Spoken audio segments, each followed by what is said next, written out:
Ce soir, on prend le large dans Libreco. Bonsoir Loïc. Bonsoir Kathleen, bonsoir à tous. Effectivement, ce soir dans Libreco, nous allons quelque peu quitter la terre ferme pour embarquer sur les vedettes tropicales. Avec une moyenne de 900 passagers par jour, ces bateaux se sont fait une place pour les habitants, les Martiniquais et donc aussi les touristes. La compagnie de navigation s'est récemment modernisée pour améliorer sa qualité de service. Pour en parler ce soir, nous recevons Charles Conconne. Bonsoir. Bonsoir. Vous êtes PDG des vedettes tropicales. Alors, le service de billetterie automatique, il est en service depuis début septembre. Est-ce que les voyageurs se sont appropriés ce nouveau mode de paiement ? Oui, il fallait le faire déjà, mettre en place la billetterie, mais les clients se sont habitués au fonctionnement de la billetterie. Alors, quel impact cela a-t-il sur le fonctionnement des vedettes ? Alors, déjà, c'était une obligation, le contrat de délégation de service public que nous avions avec la collectivité. Et deuxièmement, ça évite les transactions financières dans les bateaux, ça évite plein de choses. Et puis, c'est centralisé sur chaque appontement, on a une borne de billetterie. Et ça permet de faciliter, surtout pour nous aussi, de compter exactement le nombre de clients que nous avons tous les jours sur les bateaux. Est-ce que c'est plus facile pour le voyageur de se déplacer ainsi ? Oui, je pense. Apparemment, il y aurait eu des remontées négatives. Aujourd'hui, ça se passe très bien. D'ailleurs, lors de votre reportage, il y a des clients qui ont été interrogés, qui ont été satisfaits du système. Des clients qui peuvent voyager de 6h30 à 22h30 le week-end. La desserte relie Fort-de-France aux Trois-Îlets et Casse-Pilote. Un moyen de transport fiable et plutôt bien ancré dans les habitudes. Faustine Le Guillard et Valérie Vincent se sont baladés dans la baie de Fort-de-France pour vous.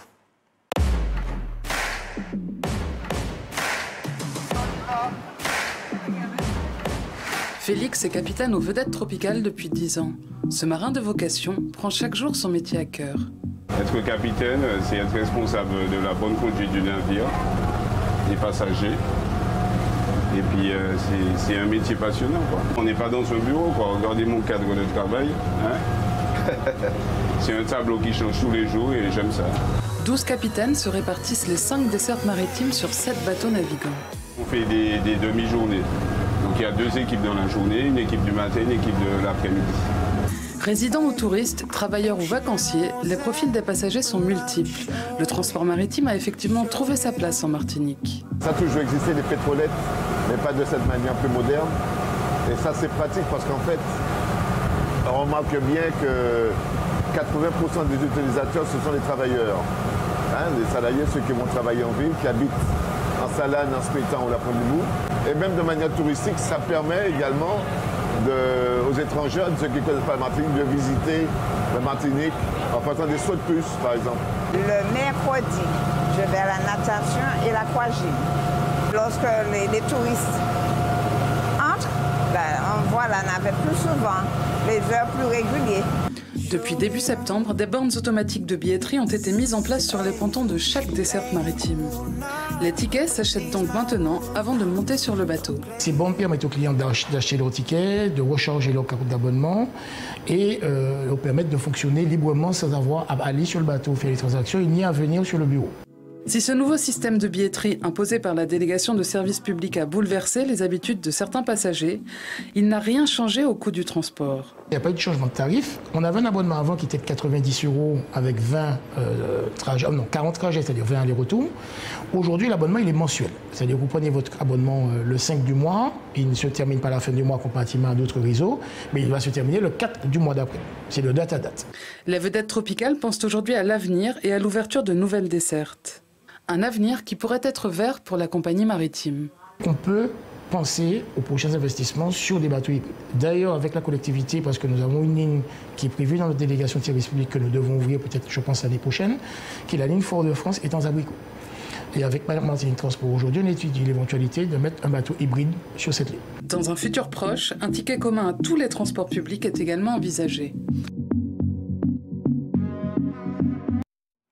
Alors l'amélioration de la qualité de service est aujourd'hui basée sur la modernisation des outils. Est-ce qu'il y a d'autres nouveautés à l'horizon ?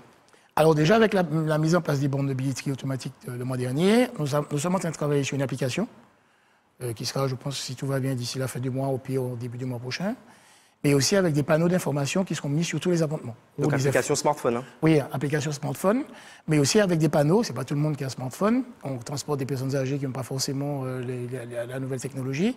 Et nous aurons des panneaux sur chaque appontement avec des informations qui seront données régulièrement aux passagers. S'il y a par exemple un souci sur la ligne ou quoi que ce soit, on va pouvoir communiquer, surtout se rapprocher du client avec ce système. Communication effectivement peut-être plus rapide. Oui, exactement.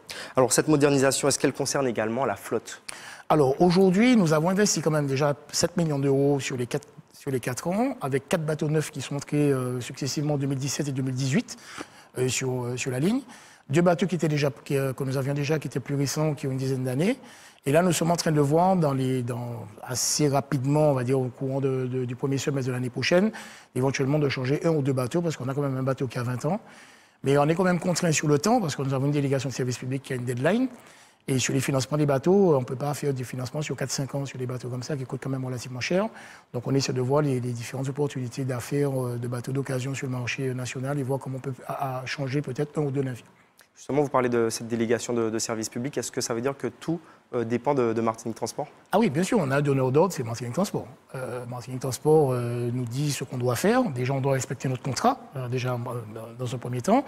Mais aussi, c'est Martinique Transport qui peut prendre une décision d'une ouverture d'une nouvelle ligne ou quoi que ce soit. C'est quand même eux qui décident. Alors dans le reportage, vous avez parlé de l'ouverture d'une ligne peut-être vers l'étang Abricot.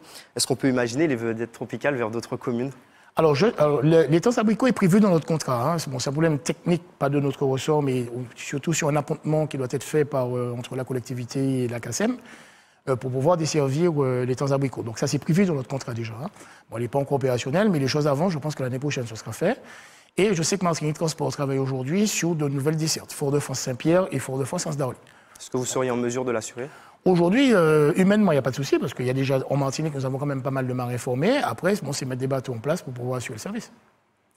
Merci Charles Conconne d'avoir répondu à nos questions ce soir.